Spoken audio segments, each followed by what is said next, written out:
Fans across America and even the world are taking back their favorite franchises from the studios who have destroyed them. Woke no more. Today we'll show you South Park, Star Wars, and whether or not the studios are ready to fight, bringing a blight on every single hero, story, and myth, and ripping it from the fans who want to make great things again.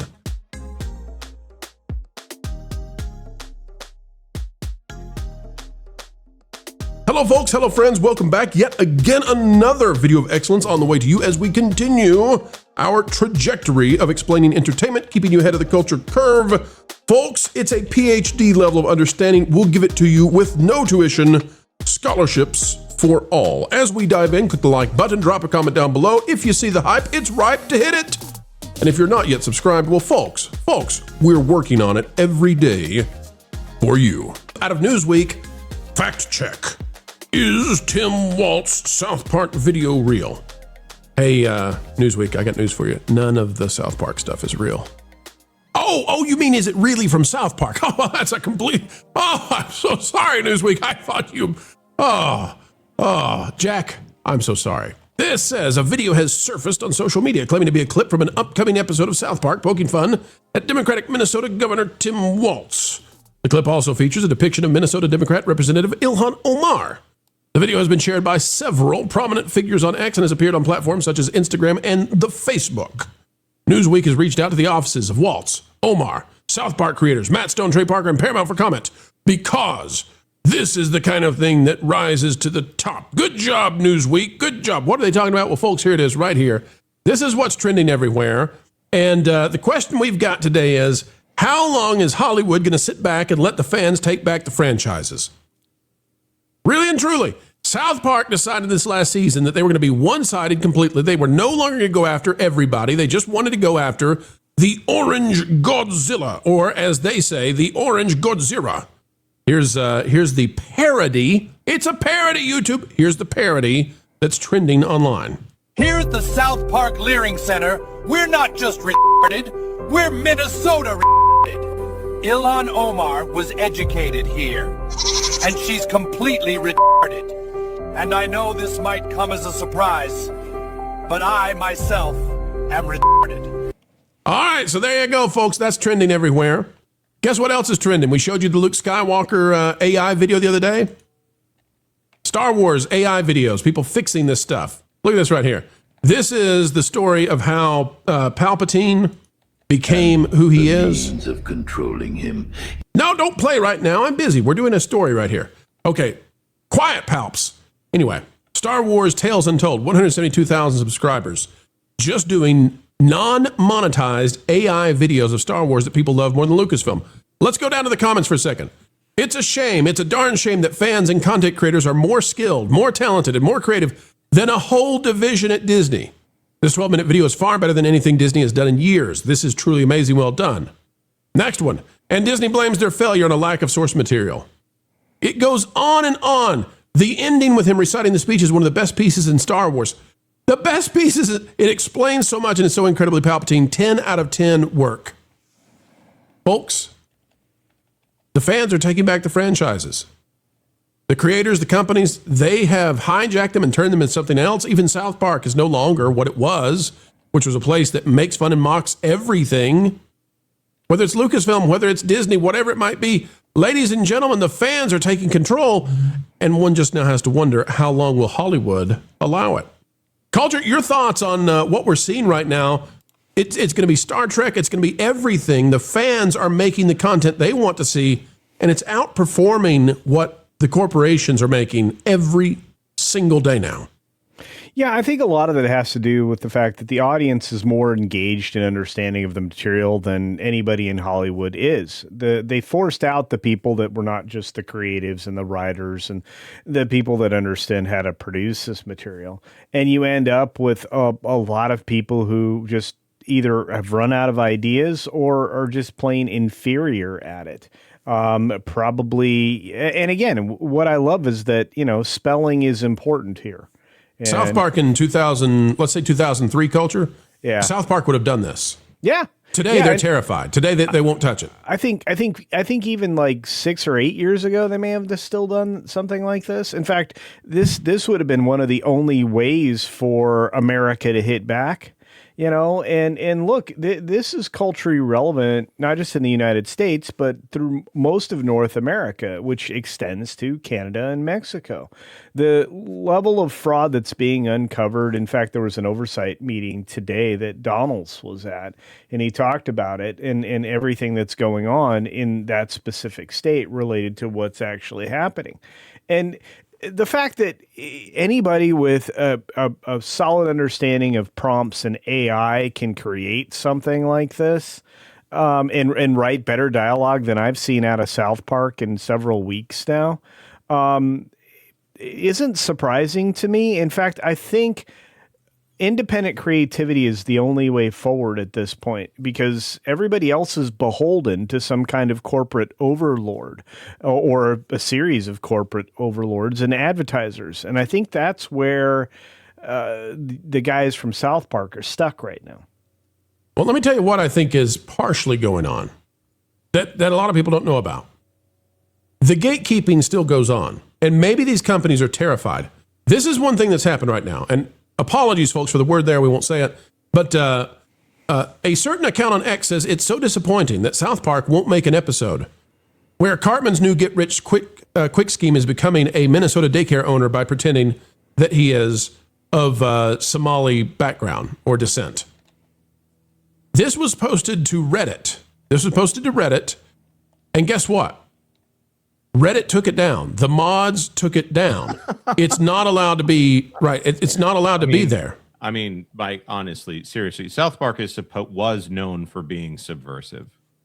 It was the point of the show was to say offensive things that would make people laugh, that would say the little thing that maybe is out there that you're not supposed to say, but they're going to say it. They're going to be offensive, or maybe say something you would disagree with, but it's what an evil person who's going to go for the joke regardless would say. Cartman famously is supposed to be the most evil person that has ever existed. He just happens to be a fifth grader from some town in Utah, I guess.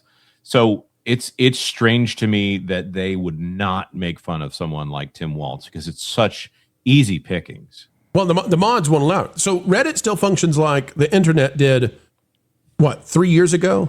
Right before Elon bought X. And they want to take us back there. You're not even allowed, listen, even if the fans just make a joke, make a meme with South Park, it's not allowed on Reddit. That's why everybody's gone to X. And this is where people are taking the franchises back. But I don't know the legalities of this. I have to say, for example, with this Palpatine thing, okay, it's not monetized. I got it. It's a fan film. We've went through the legalities in the past. I don't know what Disney is going to do, though, if every day, like right now, there's a new AI video once a week. That's really good, right? What's it going to do when there's 100 a day? That's better than anything that Lucasfilm can make. When there's 100 new South Park clips out, and none of them are by Comedy Central, Trey Parker, Matt Stone, Paramount. What are they going to do? I don't know the rules anymore. Well, I think part of the reason why the news was revealed yesterday or this morning to some of you that Disney is changing its ability to do formats in portrait format now. Yeah, they're going vertical. Vertical video. That this is the whole reason why, is for the IPs they own that somebody else makes better stuff with. Yep. They can just repurpose it and claim it as their own. I mean, the Palpy thing, I think, is a clear example of the superiority of the audience at large, the creatives at large. I mean, a lot of people have been coming to me asking questions about whether or not they should be concerned about whether or not theaters will survive, theater owners and the theater experience. And I've been like, don't worry about it. There's so much more out there that can be done independently by more talented people than even exist in Hollywood or in the entertainment sphere that we see on a daily basis. I don't think you're going to need to be in the UK or in Georgia or in Hollywood to make content. I don't think you're going to need to appeal to a single slice of audience.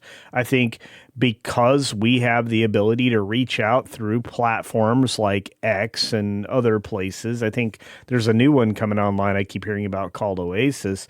I think we're going to start to see these kinds of materials brought out there or put out there and put on display for everybody to just say, hey, let's do this. Let's do that. Let's follow this. This creator is making something of something I used to love, and they're trying to do their own thing as well. I think and I don't know the rules, Culture. Like, can you make a full episode and put it out there of South Park? Surely you can't.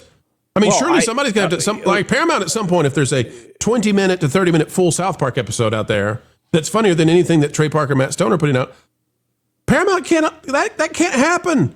It can't sit on X and YouTube. I'm not condemning it. I'm just telling you from the perspective of the company, like, you can't be outplayed by your own fans and make no money off that anymore. But isn't this a parody of a parody? And I agree. Couldn't this be an argument be made that this is a mockery of a mockery? Yes. So, but then what's the point of owning the thing anymore if you're one of these companies? It's very paradoxical.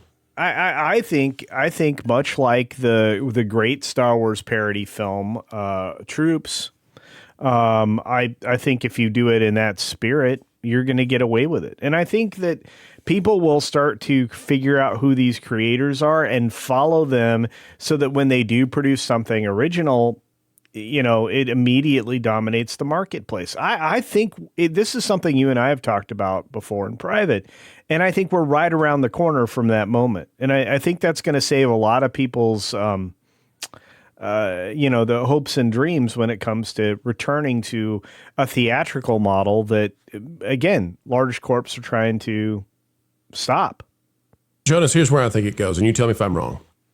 I think that the only way for these companies to save themselves, and they better do it now. I mean it like now.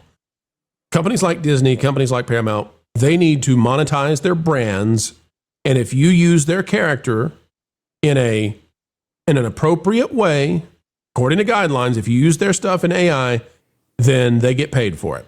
That is the only way I see for them to go forward and survive this thing, because here's the deal. You can either do that or it's going to go to the black market, because China is not going to, nobody in third world countries, nor in China, are going to accept and respond to intellectual property rights. They're not going to respect that. Yeah, of course not. Of course not. But the most embarrassing thing that would come out of this is somebody in. I've always said that whoever did the movie Fighter in India, which is kind of like a Bollywood Top Gun, needs to be in charge of G.I. Joe, because they would do the most epic, most heroic, most masculine, and most feminine for the feminine characters. Everything in the hands of these AI, they don't care about the long-term success of the brand. They just want the thing and they want the clicks. Those are the people that are going to show the brands what they should be doing. So just in the same way that us reacting to trailers originally, these large studios would be against all of us reacting to trailers because they don't control it. Some of them haven't learned that lesson yet.